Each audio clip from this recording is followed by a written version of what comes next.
In the last 12 months, all three of these companies had to tell federal regulators the same sentence. Our hybrid can lose power while you are driving it. Toyota said it. Honda said it. Hyundai has owners saying it for them. So the question is not which one of these is perfect, because none of them are. The question is which one of these three hybrid systems is actually the weakest piece of engineering, and which one you should think twice about before you sign anything. I went through the federal recall filings, the newest Consumer Reports Reliability Survey, owner complaints, repair invoices, and resale numbers to answer that. One of these three loses. And I will tell you right now, it is not the brand that recalled the most cars this year. Before we start, if you are the kind of person who buys a car and then keeps it for 10 or 12 years, subscribe.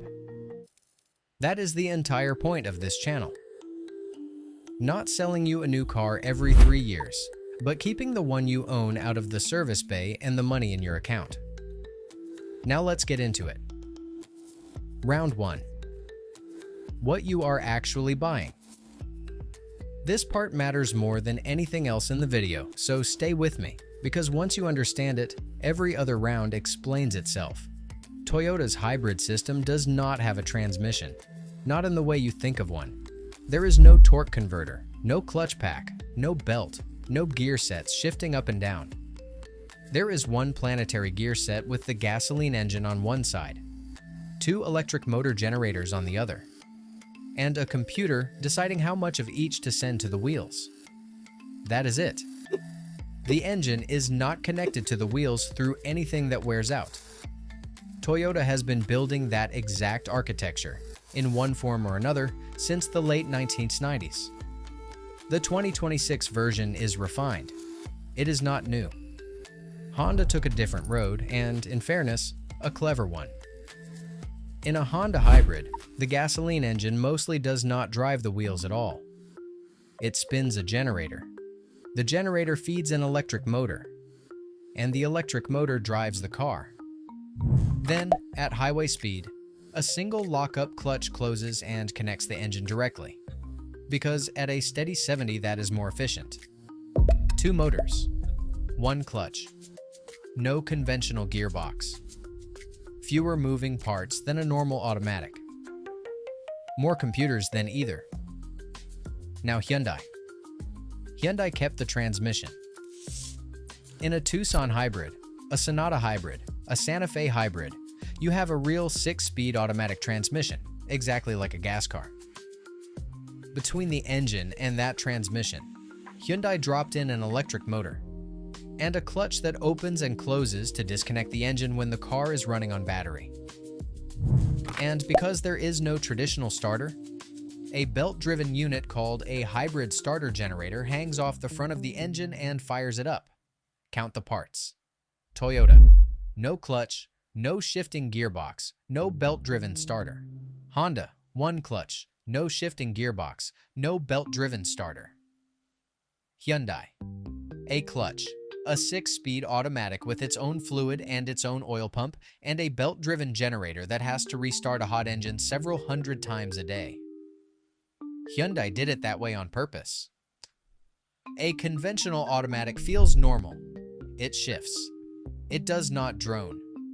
Buyers who hate the way a hybrid feels tend to like the way a Hyundai hybrid feels.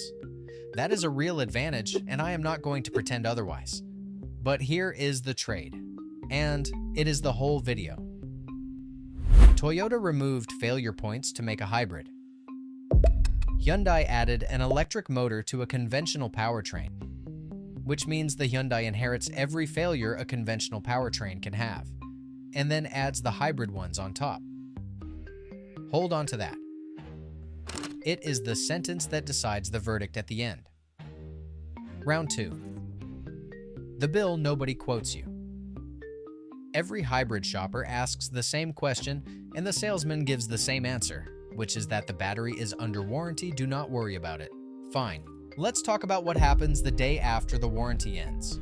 Replacing the traction battery in a Prius at a Toyota dealer in 2026 runs somewhere between $3,500 and just over $5,000 installed. RepairPal's estimate for the same job lands around $4,500 to $4,700. That is the dealer number, and almost nobody pays it, because the Prius has the deepest aftermarket in the industry. Remanufactured packs from specialist shops run roughly $1,300 to $2,000 installed, often in under 2 hours, with a warranty of their own. 25 years of Prius production built an entire cottage industry of people who do nothing but rebuild those packs. Honda is thinner but real. Remanufactured Civic hybrid packs sit around $1,400. New ones under $2,000. The two-motor Accord and CR-V packs are newer, so the used and rebuilt supply is smaller. And dealer pricing for a standard hybrid pack across the industry generally lands between $2,000 and $5,000. Hyundai is where it gets uncomfortable. Hyundai uses lithium polymer packs in far lower volumes, across models that change design more often. There is no meaningful rebuild industry for them. When a Hyundai hybrid battery is out of warranty, your options are a dealer part or a salvage yard. And salvage packs across all brands run $800 to $2,500 with limited or no warranty at all. So the sticker on the window is not the number that matters. The number that matters is what your choices look like in year 11. Toyota gives you 4 or 5. Hyundai gives you 2. And since a lot of you are going to face this decision rather than read about it, here is how the arithmetic actually goes. Take a 2010 Prius at 178,000 miles with a dead pack. As it sits, it is worth about $3,100. Fixed, it is worth about $6,800. A reconditioned battery is $1,600 installed. You spend $1,600 to gain $3,700 in value, and you keep the car. That is an easy yes. Now, the same math on a 2009 Civic Hybrid at 195,000 miles. As it sits, $1,200. Fixed, $3,400. Cheapest replacement, $2,100. And the transmission is already showing wear. You spend $2,100 to gain $2,200 minus whatever the transmission does next. That is a sell. The difference between those two cars is not the battery. It is what the rest of the car is worth once the battery is healthy again, and that is decided by the badge on the trunk and the depth of the parts supply behind it. And while we are here, a warning for anybody who gets walked over to the plug-in version at the dealership. Plug-in packs are 5 to 10 times larger. They cost between $3,500 and $9,000 to replace. The aftermarket for them barely exists yet. And they age on the calendar as much as on the odometer, meaning a plug-in that sat in a garage for 6 years has been quietly degrading the whole time.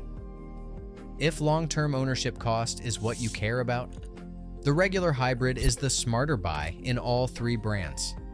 Round 3. The warranty. Read properly. Hyundai wins this round on paper, and it is not close, which is exactly why we have to read the paper. Hyundai covers the hybrid battery and hybrid system components for 10 years or 100,000 miles, and that specific coverage transfers to the next owner. The famous 10-year, 100,000-mile powertrain warranty, the one on every billboard, does not. That is original owner only. Buy a 2-year-old Tucson hybrid from a used lot, and your powertrain coverage is 5 years, 60,000 miles from the original sale date. There is also a lifetime hybrid battery warranty Hyundai advertises, and it is real, but it applies to Sonata hybrids from roughly 2012 through 2016, original owner only, not commercial use. Toyota covers hybrid system components for 8 years or 100,000 miles. And on models from 2020 forward, the battery itself for 10 years or 150,000 miles. That is 50,000 miles more battery coverage than either competitor. Honda sits at 8 years, 100,000 miles on the battery. Now, the uncomfortable observation. A long warranty is a company betting on itself, and it is also a company that knows what it needs to cover.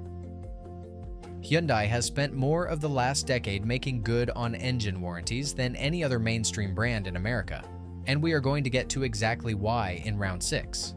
Round 4. The recall arithmetic and why it lies to you. This one is short. Honda recalled about 256,000 Accord hybrids from the 2023 through 2025 model years. Hyundai's instrument cluster software recall this year swept up more than 96,000 vehicles across nearly its entire lineup, hybrids included.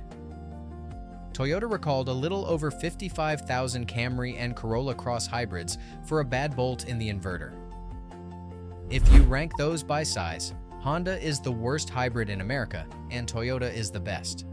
That ranking is worthless, and every person who reads recall headlines for a living knows it. Recall volume mostly measures how many cars a company sold and how honest it is about checking. A software reflash on 250,000 cars is not 250,000 broken cars, which is what Round 5 is about. Quick thing before Round 5. And Round 5 is where this stops being theoretical. If what you have heard so far is the kind of thing you wish somebody had told you before your last purchase, hit the like button. It decides whether the next person shopping a hybrid sees this, and that person is usually about 4 hours away from signing something. Round 5. 3 ways to lose power. All 3 brands filed a loss of power defect in the last 12 months. Read them side by side, and the difference between these companies stops being an opinion. Toyota's is the narrowest.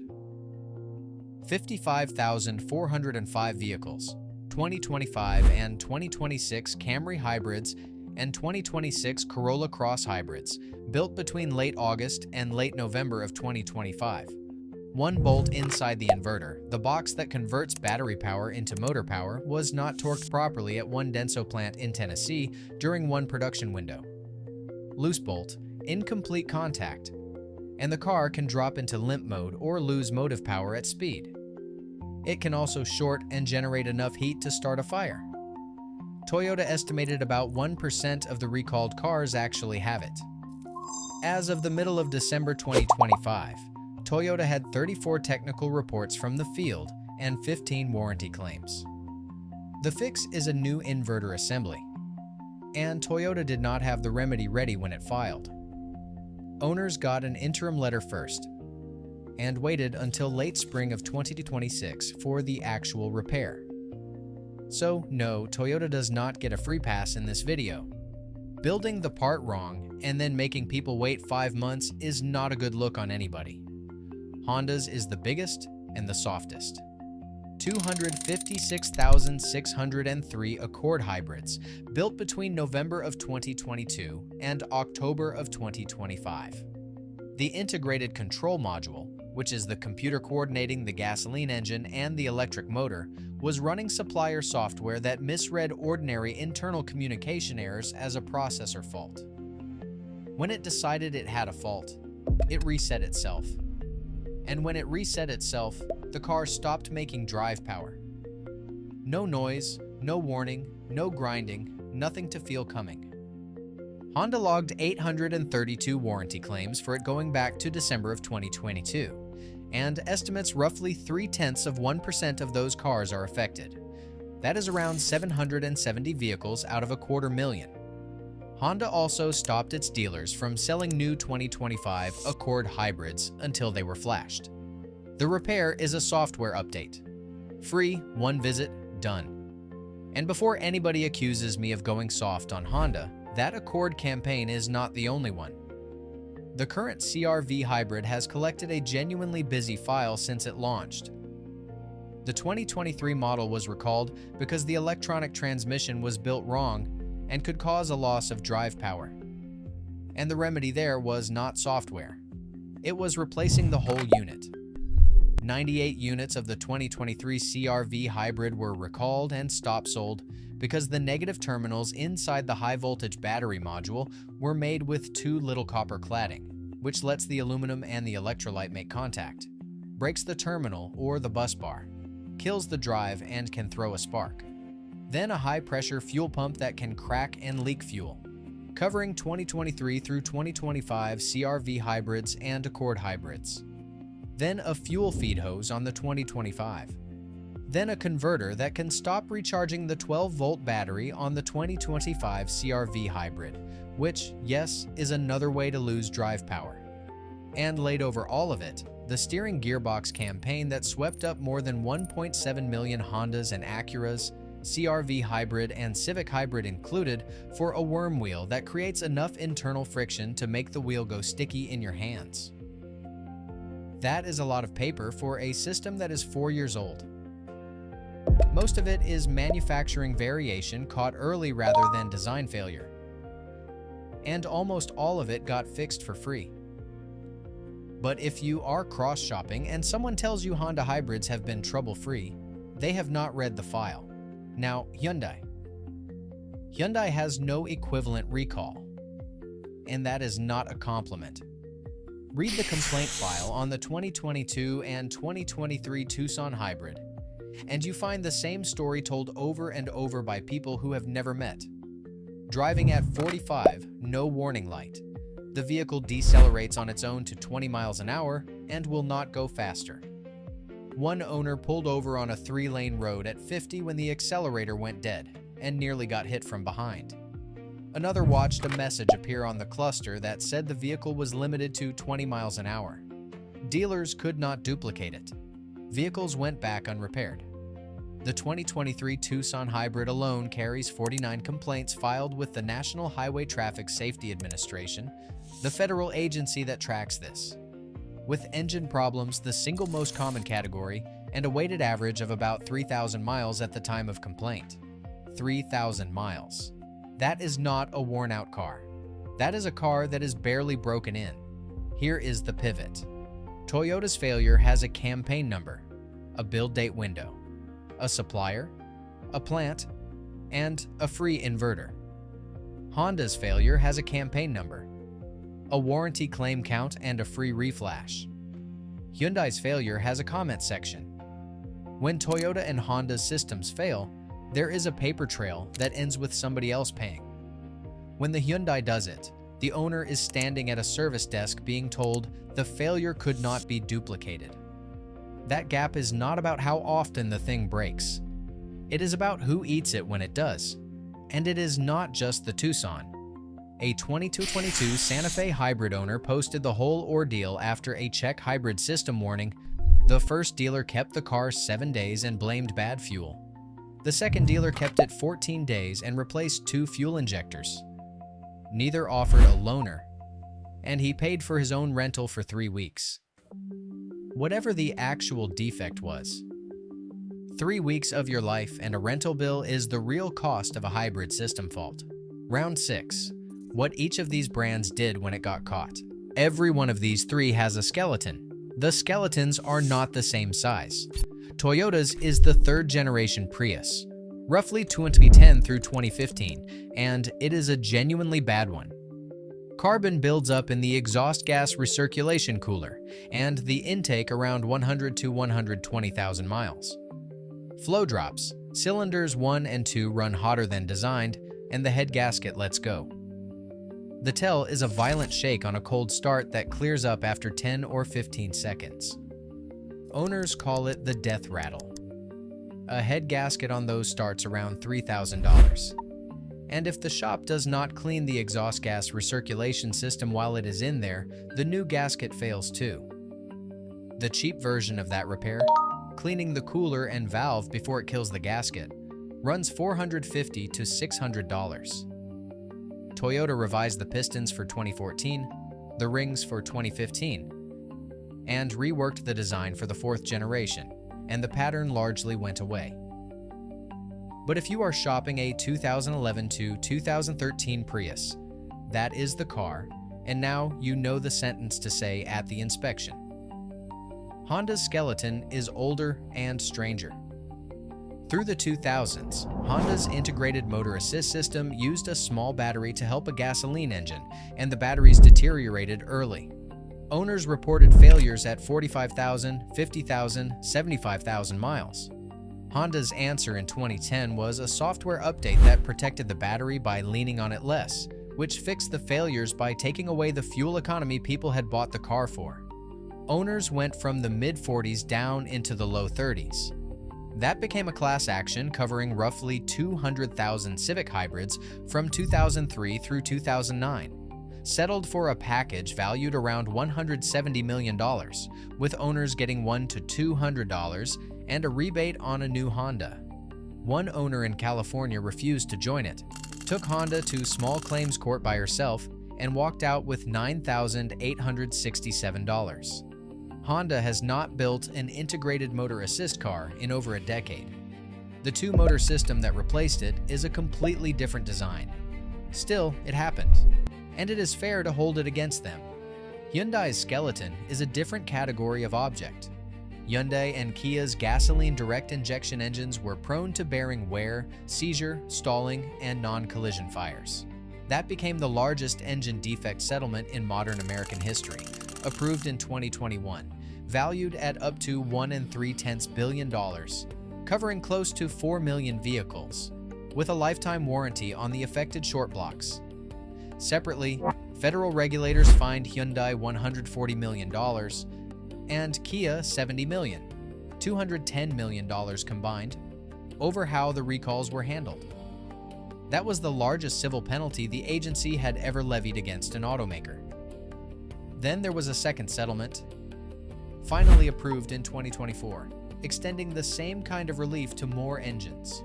Among the vehicles named in that second one, the Hyundai Sonata Hybrid and the Kia Optima Hybrid, not the gas cars, the hybrids. And there is one more filing worth reading out loud. In 2021, Hyundai recalled 2017 Sonata Hybrids and 2017 Tucsons, under a campaign the company opened specifically to address engine failures resulting in non-crash vehicle fires. The stated cause was premature wear of the connecting rod bearings. The warning sign owners were told to listen for was a knocking noise from the engine. Remember that phrase. Connecting rod bearings, knocking noise, 2017. In the autumn of 2025, Hyundai filed a recall on 2025 and 2026 Tucsons and Santa Fe's because the connecting rod bolts may not have been torqued to specification at the factory. A rod comes loose, you get a loss of drive power, engine damage, and an oil leak. And an oil leak onto a hot engine is a fire risk. The warning sign owners were told to listen for was an unusual knocking noise from the engine compartment. The remedy is not tightening the bolts. Tightening them is not enough once the damage has started, so dealers replace the entire engine. Now, to be completely fair, that recall covered 29 vehicles. 29. It is a rounding error, and I am not going to pretend Hyundai is shipping broken engines by the thousand. But look at what it is. The same component, the same symptom, the same warning noise, and the same remedy as the filing from 8 years earlier. Different factory, different engine family, different decade, identical failure. Some companies have a bad year. Some companies have a theme. Toyota's skeleton is a gasket. Honda's skeleton is a lawsuit about fuel economy. Hyundai's skeleton set a federal fine record and then came back for an encore. Round 7. What the people with no dog in the fight say. Consumer Reports published its newest reliability survey using data on roughly 380,000 vehicles. In the brand reliability standings, Toyota came first at 66 points. Honda came fourth at 59. Hyundai came 12th at 48. Now the part that actually settles this. Consumer Reports found that hybrids, as a category, have about 15% fewer problems than gasoline-only cars. And that of the roughly 30 hybrid models they have enough data on, exactly 3 score below average for predicted reliability. One is a Lincoln, one is a Mazda, and one is the Hyundai Sonata Hybrid, flagged specifically for electronics and build quality. Not a single Toyota or Honda hybrid is on that list. I am going to be fair here, because the data is more interesting than a brand war. The Hyundai Elantra Hybrid is rated one of the strongest hybrids in that same survey. Hyundai's corporate cousin Kia has the highest rated 3-row hybrid in the study. Hyundai is capable of building a good hybrid. It is just wildly inconsistent about which ones. Consumer Reports put its finger on why, and it is the smartest paragraph in the whole report. Hyundai, Kia, and Genesis share parts and designs across the entire group aggressively, more so than Toyota with Lexus or Honda with Acura. When the shared part is good, the savings are enormous and everybody wins. When the shared part is bad, it does not stay in one model. It ripples through the whole catalog at once, which is exactly what you saw in that instrument cluster. Recall that hit 11 different Hyundai nameplates in one filing. While we are in this survey, one more finding that will save somebody in this audience real money.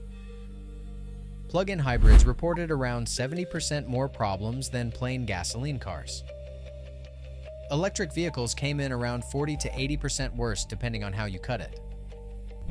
Regular hybrids were the best behaved thing on the road. Of the 13 least reliable models in the entire study, every single one was an electric or a plug-in, and not one was a regular hybrid. So if you walk into a showroom to look at a hybrid and get walked over to the plug-in version, understand what you are actually trading. Then there is longevity. IC Cars ran an analysis of almost 400 million vehicles to work out which ones actually reached 250,000 miles. Across the whole industry, 4.8% make it. The average hybrid does better, at 9.6%. The Toyota Highlander hybrid hits 31%, more than 3 times the hybrid average. The Prius comes in at 12.2%. The Camry hybrid at 10.2%. Toyota as a brand sits at 17.8%, roughly 4 times the industry number, with Lexus, Honda, and Acura right behind. Number of Hyundai hybrids on that longest lasting list? 0. Round 8. The money you get back. Depreciation is the biggest single cost of owning a car. Bigger than fuel, bigger than repairs. And the used market is the most honest reliability rating that exists, because it is thousands of buyers voting with their own cash on what they think a used one is worth risking. A 5-year-old RAV4 hybrid retains just under 75% of its value, which puts it about 15 points above the average for hybrid SUVs. Run those cars out to 10 years old, and the numbers stay stubborn. A decade-old RAV4 hybrid or CR-V hybrid is projected around $13,000. An Accord hybrid or Camry hybrid around $12,000. A 10-year-old Sonata hybrid is projected at about $9,000. And a 2026 Tucson hybrid, per Kelley Blue Book, is expected to shed $16,428 in 5 years, leaving a residual of $17,622, with 5-year maintenance running about $929 a year. Do the arithmetic that actually matters. Buy the Hyundai instead of the Toyota, save $3,000 or $4,000 at the desk, and hand back something like $9,000 or $10,000 more in resale 5 years later. The discount is not a discount. It is a loan against your own trade-in value. And the market already priced in everything we have talked about in this video. Round 9. The one that would decide it for me. Forget the spreadsheets for a second. When something goes wrong, how long are you without your car? Consumer Reports' own owner comments on the 2025 CR-V hybrid include a man who lost the vehicle at highway speed 4 separate times between January and May of 2025. The first 3 visits, the dealer found nothing.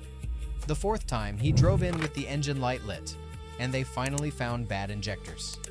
Another owner sat through 3 visits and 45 days total for 1 failed emissions canister. That is Honda, the brand that finished 4th in the country for reliability. Nobody's clean. But go back to that Santa Fe hybrid owner. 2 dealers, 21 days. 2 completely different diagnoses.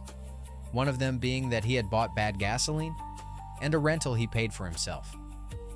And Toyota, for all its engineering, told 55,000 hybrid owners about a fire risk in December and did not have the fix ready until nearly June. The pattern is not that Toyota never fails.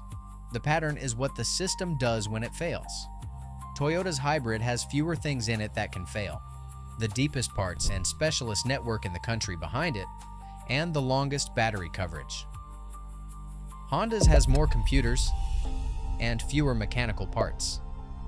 and when the computers misbehave. The fix is usually a reflash and an afternoon. Hyundai's has all the hybrid failure points, plus a transmission, plus a clutch, plus a belt-driven generator. The thinnest independent repair network of the three. Powertrain coverage that shrinks the moment the car changes hands. And a corporate history of arguing about engine failures until a judge got involved. Which brings us to the part you clicked for. If you have made it this far, you have sat through 9 rounds of recall filings with me, so do me one favor before the verdict and subscribe. Everything on this channel is built the same way this was. Sources first, opinion last. So here is the verdict. Hyundai has the worst hybrid system of these 3. Not because it breaks constantly, because it does not. And not because Hyundai builds junk, because it does not do that either. It loses because it is the only one of the 3 that added electric power to a conventional powertrain instead of designing around the electric motor, so it carries every conventional failure mode plus the new ones. It loses because it is the only brand here with a hybrid on the below average list. It loses because when it does go wrong, you have the fewest places to take it and the shortest transferable warranty to pay for it. Honda finishes second, and honestly, second by a decent margin. The system is elegant, the reliability data is strong, and the failures that showed up in the last 2 years were overwhelmingly software problems with software fixes. Toyota wins, and it wins for a boring reason. There is less in there. One more thing before you go, because a verdict is useless without something you can do with it. If you are looking at a used Toyota hybrid, the model years to inspect carefully are the 2010 to 2015 Prius. Start it stone cold in the morning. If it shakes hard for 10 or 15 seconds and then smooths out, walk or price in a $3,000 repair. If you are looking at a Honda hybrid, ask for the vehicle identification number before you drive over and run it on the federal recall site yourself. The Accord hybrid software fix takes 1 visit, and there is no reason to buy a car that has not had it. If you are looking at a Hyundai hybrid, ask 1 question and do not let it slide. Am I the original owner on this warranty? If the answer is no, your powertrain coverage is 5 years, 60,000 miles from the original sale date, not the 10 years on the sticker. And on any used Hyundai hybrid, get a transmission fluid service record. That 6-speed is a wear item that Toyota and Honda buyers simply do not have. That is the list. Toyota removed the parts. Honda replaced the parts with software. And Hyundai kept the parts and bolted a motor to them. And the used market has been quietly telling you which approach worked for about a decade now. If you have owned one of these 3, I want the actual story in the comments. Not the brand loyalty, the repair bill. What broke? What mileage? What the dealer said? And what it cost you? Because those comments help the next person more than anything I can put in a script. And if you plan on keeping your car for a decade, subscribe. That is the whole channel. I will see you in the next one.